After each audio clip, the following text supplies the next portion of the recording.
दोस्तों, आप सभी का कटारिया साइंस जोन में स्वागत है। उम्मीद करता हूँ सब अच्छे हैं, सुख होंगे। दोस्तों, हम कोशिकांगों के बारे में अध्ययन कर रहे थे। कुछ कोशिकांगों ने हमने ऑलरेडी देख लिया, जैसे माइटोकॉन्ड्रिया, राइबोसोम, लाइसोसोम, गोल्गी कोई, सभी के बारे में अध्ययन कर लिया। आज दोस्तों हम वैक्यूल्स को जानेंगे। वैक्यूल्स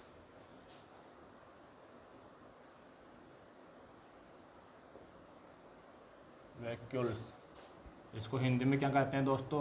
रिक्तिका। क्या कहते हैं? रिक्तिका। इससे पहले मैं दोस्तों एक क्वेश्चन बता देता हूँ। जसवंत ने एक कमेंट किया था दोस्तों, जब मैंने राइबोसोम पढ़ाया था तो उसने पूछा था कि सर एस का मतलब क्या होता है, ये 70S और 80S कहाँ से आए। तो मैं दोस्तों बता देता हूँ आपको, ये क्लियर कर देता हूँ कि एस कहाँ से आया।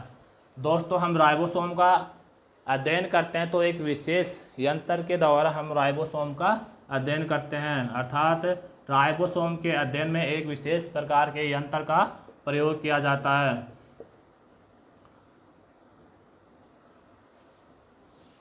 राइबोसोम के अध्ययन में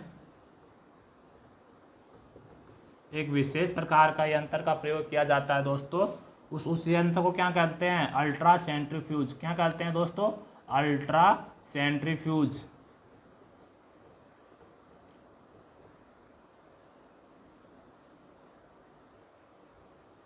अल्ट्रा सेंट्रीफ्यूज कहते हैं दोस्तों।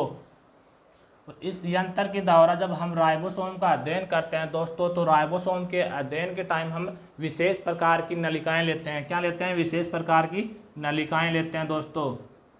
विशेष प्रकार की नलिकाएं लेते हैं और इन नलिकाओं में राइबोसोम के द्रव्य को, इन नलिकाओं में राइबोसोम के द्रव्य को क्या किया जाता है दोस्तों? भरा जाता है तथा इनमें क्या किया जाता है? धारा का प्रवाहित किया जाता है। धारा प्रवाहित की जाती है और इन धारा प्रवाहित करके राइबोसोम के घोल को जब घुमाया जाता है तो क्या होती है? इनमें अलग अलग प्रकार के राइबोसोम में अलग अलग प्रकार की क्या होती है? भिन्न भिन्न प्रकार की क्या होती है दोस्तों? गति होती है। भिन्न भिन्न प्रकार की क्या होती है? गति होती है। भिन्न भिन्न प्रकार की गति होती है और इन गतियों के द्वारा ही राइबोसोम इन नलिकाओं में, विशेष प्रकार की नलिकाओं में क्या हो जाता है दोस्तों? बैठ जाता है, या इनका राइबोसोम का क्या हो जाता है? जमाव हो जाता है इन विशेष प्रकार की नलिकाओं में।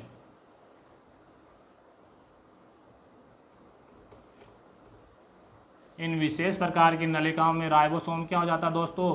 बैठ जाता है या राइबोसोम का जमाव हो जाता है। और इस गति को क्या कहते हैं दोस्तों? इस गति को क्या कहते हैं दोस्तों? सेंडिमेटेशन। क्या कहते हैं? सेंडिमेटेशन। सेंडिमेटेशन कांस्टेंट। हिंदी में क्या बोलते हैं दोस्तों इसको? अवसादन गुणांक। क्या कहते हैं? अवसादन गुणांक।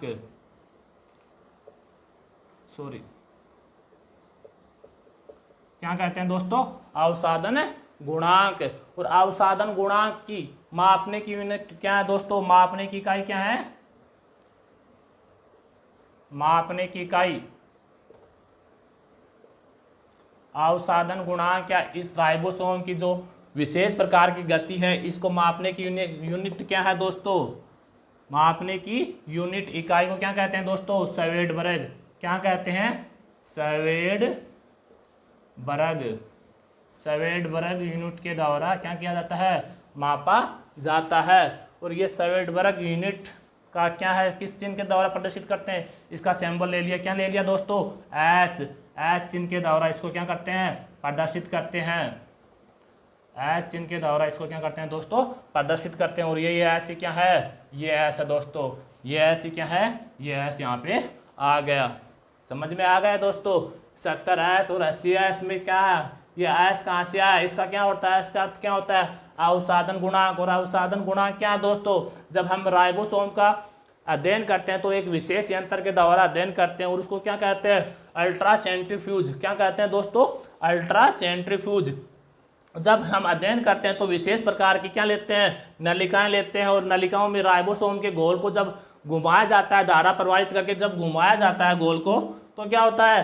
अलग अलग प्रकार के राइबोसोम में भिन्न भिन्न गति के द्वारा क्या हो जाता है, राइबोसोम नलिकाओं की तली में बैठ जाता है या जमाव हो जाता है, और उस गति को क्या कहते हैं दोस्तों, सेंटीमेटेशन कांस्टेंट या अवसादन गुणांक कहते हैं। और अवसादन गुणांक की यूनिट क्या होती है दोस्तों, मापने की इकाई क्या होती है, सेवेडबर्ग। क्या होता है, सेवेडबर्ग। और सेवेडबर्ग को किस चिन्ह के द्वारा प्रदर्शित करते हैं, एच चिन्ह के द्वारा प्रदर्शित करते हैं। और ये एच कहाँ आ गया, यहाँ पे प्रेजेंट हो गया।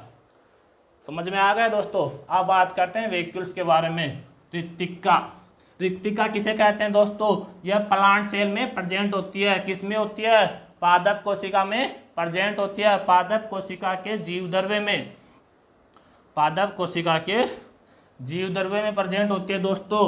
अर्थात हम कह सकते हैं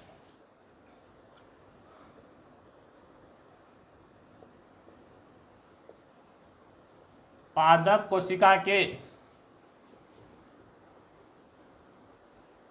जीवद्रव्य में क्या होते हैं, कुछ खाली स्थान होता है, कुछ खाली स्थान होते हैं दोस्तों, कुछ खाली स्थान होते हैं। और इन खाली स्थानों को क्या कहते हैं दोस्तों, वैक्यूल कहते हैं। क्या कहते हैं, कुछ खाली स्थान होते हैं और इन खाली स्थान को क्या कहते हैं दोस्तों, वैक्यूल कहते हैं। वैसे एक्चुअल में जो खाली स्थान होते हैं जीवद्रव्य में, इनमें क्या होता है दोस्तों, डाइल्यूनेट तल्लु विलयन पाया जाता है, सॉल्यूशन, डाइल्यूनेट सॉल्यूशन अर्थात तन्नु विलयन प्रेजेंट होता है। और इस तल्लु विलयन को क्या कहते हैं दोस्तों, क्या नाम दे दिया गया, सेल शेप। क्या नाम दे दिया दोस्तों, सेल शेप, सेल शेप कहते हैं। और इस तन्नु विलयन में दोस्तों मैं बता देता हूँ, अनेक प्रकार के कार्बोहाइड्रेट पाए जाते हैं, एमिनो एसिड पाया जाता है दोस्तों। क्या क्या प्रेजेंट होते हैं, एमिनो एसिड प्रेजेंट होता है, कार्बोहाइड्रेट प्रेजेंट होते हैं, अर्थात खनिज लवण प्रेजेंट होते हैं। अनेक प्रकार के खनिज लवण प्रेजेंट होते हैं दोस्तों। वैक्यूल्स किससे घिरा होता है, एक प्लाज्मा झिल्ली की तरह, एक प्लाज्मा झिल्ली की तरह क्या होती है, झिल्ली के द्वारा घिरे होते हैं। प्लाज्मा झिल्ली की तरह एक झिल्ली पाई जाती है, किसकी चारों तरफ पाई जाती है, वैक्यूल्स के चारों तरफ पाई जाती है। जैसे हम मैं बता देता हूं दोस्तों, ये क्या है,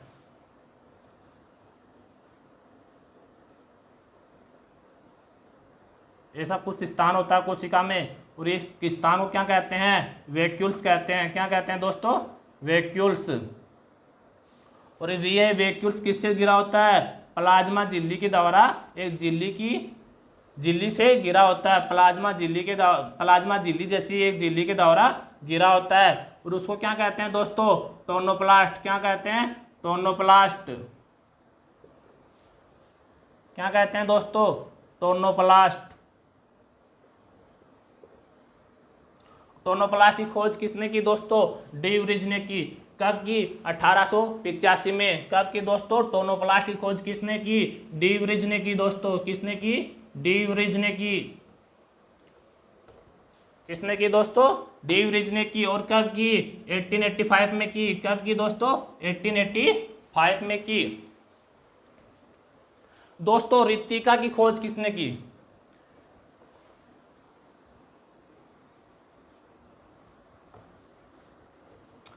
किसने की दोस्तों, रिक्तिका की खोज 1776 में, 1776 में किसने की, रिक्तिका की खोज 1776 में किसने की, स्पेलेंजनी ने। किसने की, स्पेलेंजनी ने, स्पेन से निकल गया,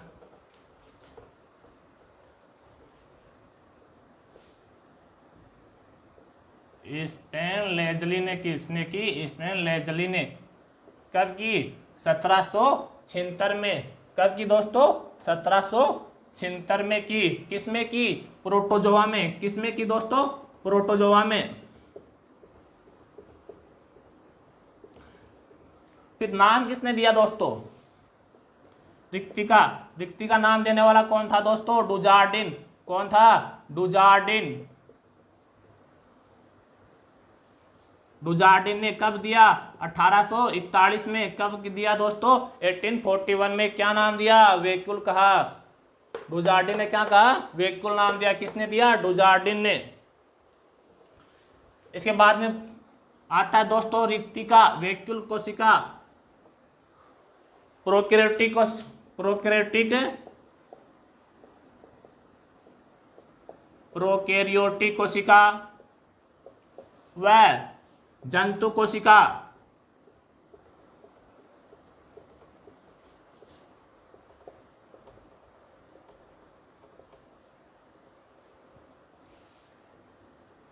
इसमें क्या है, कुछ कुछ प्रोकैरियोटिक कोशिकाओं दोस्तों, सभी नहीं, कुछ प्रोकैरियोटिक कोशिकाओं व जंतु कोशिकाओं व यूकैरियोटिक कोशिकाओं में दोस्तों, व यूकैरियोटिक कोशिकाओं, अर्थात एक क्या होता है पादप कोशिका की, पादप कोशिका विभजोतक कोशिकाओं में, किसमें, विभजोतक, पादप कोशिका की विभजोतक कोशिकाओं में क्या होते हैं, एब्सेंट होते हैं, या तो एब्सेंट होते हैं या पाए जाते हैं, तो बहुत ही क्या होता है, बहुत ही सूक्ष्म आकार होता है। विभजोतक कोशिकाओं में क्या होती है, एब्सेंट होती है वैक्यूल। क्या बोलते हैं विभजोतक को इंग्लिश में दोस्तों, मेरिस्टेम बोलते हैं, मेरिस्टेमेटिक सेल भी कहते हैं। इनमें क्या होती है दोस्तों, एब्सेंट होती है या प्रेजेंट भी होती है, तो क्या होती है, बहुत ही कम मात्रा में उपस्थित होती है भैया, बहुत ही छोटा आकार होता है वैक्यूल का।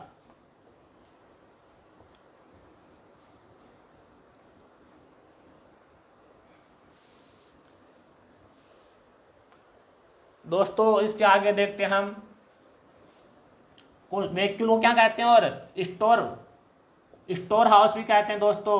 वैक्यूल को क्या कहते हैं, साथ में लिख देता हूं मैं, स्टोर हाउस अथवा भंडार गृह भी कहते हैं। क्या कहते हैं, भंडार गृह भी कहते हैं। अब आते हैं दोस्तों रिक्तिका के प्रकार, कितना प्रकार की होती है रिक्तिका, मुख्यतः कितने प्रकार की होती है दोस्तों, 3 प्रकार की। फर्स्ट होता है दोस्तों गैस रिक्तिकाएं, कैसी रिक्तिकाएं, गैस रिक्तिकाएं। दूसरी होती हैं दोस्तों केंद्रीय रिक्तिकाएं, कैसी रिक्तिकाएं दोस्तों, केंद्रीय।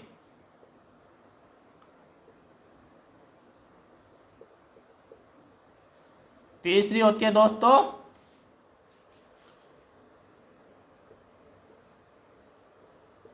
सिकुड़ा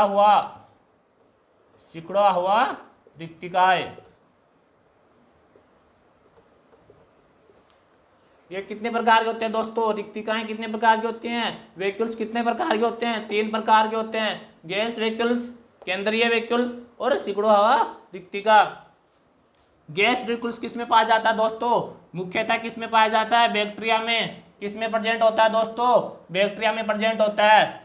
और ये क्या काम करता है, बैक्टीरिया के अंदर गैसों का आदान प्रदान में सहायक है, गैसों के आदान प्रदान में सहायक है, गैसों के आदान प्रदान में सहायक होती है। इस प्रकार की रिक्तिका क्या काम करती है, गैसों के आदान प्रदान में सहायक होती है। अर्थात किसमें, बैक्टीरिया में, किसमें, मुख्यतः किसमें पाया जाता है, साइनोबैक्टीरिया में दोस्तों, किसमें, साइनोबैक्टीरिया में,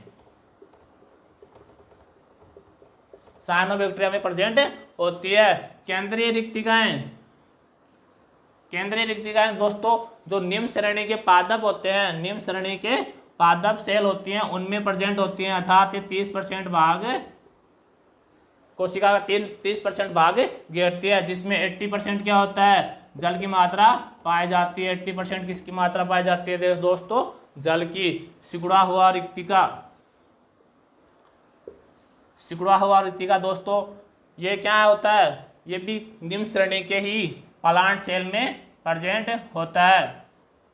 जैसे या निम्न श्रेणी के प्लांट सेल में, अर्थात एक मोस्ट उदाहरण है नील हरित शैवाल में भी किसमें प्रेजेंट होता है दोस्तों, नील हरित शैवाल। और प्रोटिस्टा प्राणियों में भी पाया जाता है, प्रोटिस्टा जीवों में भी क्या होता है, प्रेजेंट होता है दोस्तों। ये हो गया अपना वैक्यूल्स। क्या हो गया दोस्तों, वैक्यूल्स। अब देख लेते हैं इसके कार्य।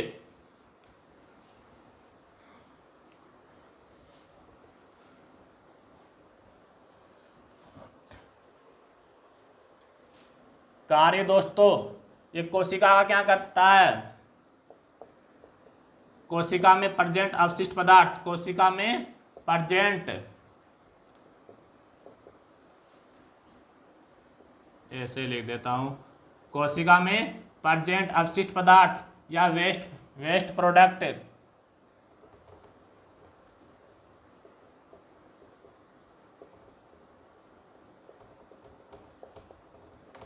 क्या बोलते हैं इनको दोस्तों इंग्लिश में? वेस्ट प्रोडक्ट क्या होते हैं? प्रजेंट होते हैं, अर्थात क्या होता है? प्रजेंट होते हैं, या क्या होता है इनका भंडार होता है, इसलिए क्या बोलते हैं दोस्तों इसको? स्टोर हाउस भी बोलते हैं। दूसरा अच्छा पॉइंट है दोस्तों, क्या होता है? वैक्यूल्स फूलों व पत्तियों को क्या करता है? रंग प्रदान करता है, आकर्षक रंग प्रदान करता है। फूलों व पत्तियों में आकर्षक रंग प्रदान करता है।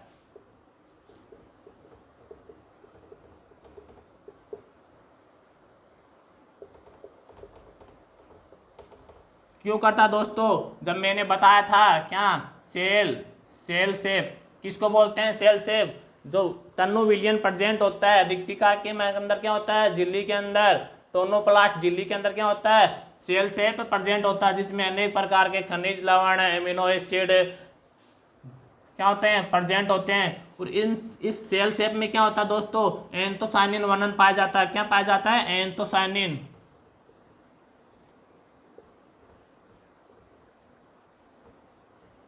एंथोसायनिन वर्णक प्रेजेंट होता है, पिगमेंट वर्णक प्रेजेंट होता है, और इसके द्वारा क्या होता है? फूल व पत्तियों का क्या होता है?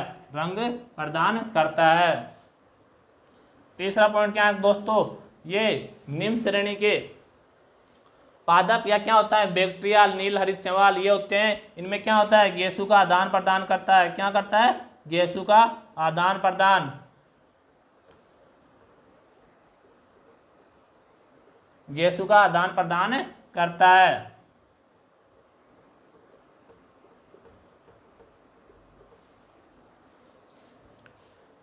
चौथा पॉइंट दोस्तों, खाद्य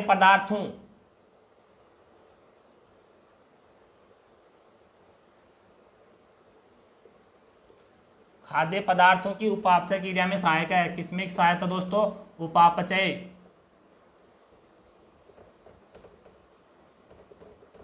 उपापचय क्रियाओं में सहायक है। ये हो गया अपना दोस्तों वैक्यूल्स। अर्थात वैक्यूल्स की खोज किसने की थी दोस्तों? किसने की थी? स्पेंजली ने की थी। कब की थी? 1776 में की थी। नाम किसने दिया दोस्तों? डुजार्डिन ने दिया। कब दिया? 1841 में दिया। टोनोप्लास्ट की खोज किसने की दोस्तों? जो वैक्यूल्स के चारों तरफ क्या होती है? प्लाज्मा झिल्ली जैसी झिल्ली प्रेजेंट होती है, उसको क्या कहते हैं? टोनोप्लास्ट कहते हैं। टोनोप्लास्ट की खोज किसने की थी? डीवरिज ने की थी दोस्तों। कब की थी? 1885 में की थी। अर्थात वैक्यूल्स के अंदर अब विभिन्न प्रकार के खनिज, लवण प्रेजेंट होते हैं। तनु विलयन प्रेजेंट होता है, और उसमें क्या होता है? खनिज, लवण, एमिनो एसिड, कुछ कार्बनिक यौगिक भी प्रेजेंट होते हैं, जैसे सोडियम, मैग्नीशियम के आयन भी प्रेजेंट होते हैं दोस्तों। उसको क्या कहते हैं? सेल शेप कहते हैं। क्या कहा हमने? सेल शेप या कोशिका रस कहते हैं दोस्तों। और उसमें क्या होता है? एंथोसायनिन वर्णन पाया जाता है, जो पादप कोशिकाओं में क्या करता है? पादप में क्या करते हैं? पादप में पत्तियों और फूलों व क्या होता है? तनु का क्या करता है? रंग प्रदान करता है, आकर्षक रंग प्रदान करता है। अर्थात इसको रिएक्टर्स को क्या कहते हैं दोस्तों? स्टोर हाउस भी कहते हैं। अगर वीडियो पसंद आया तो दोस्तों लाइक एंड शेयर जरूर करेगा। आपका बहुत बहुत धन्यवाद।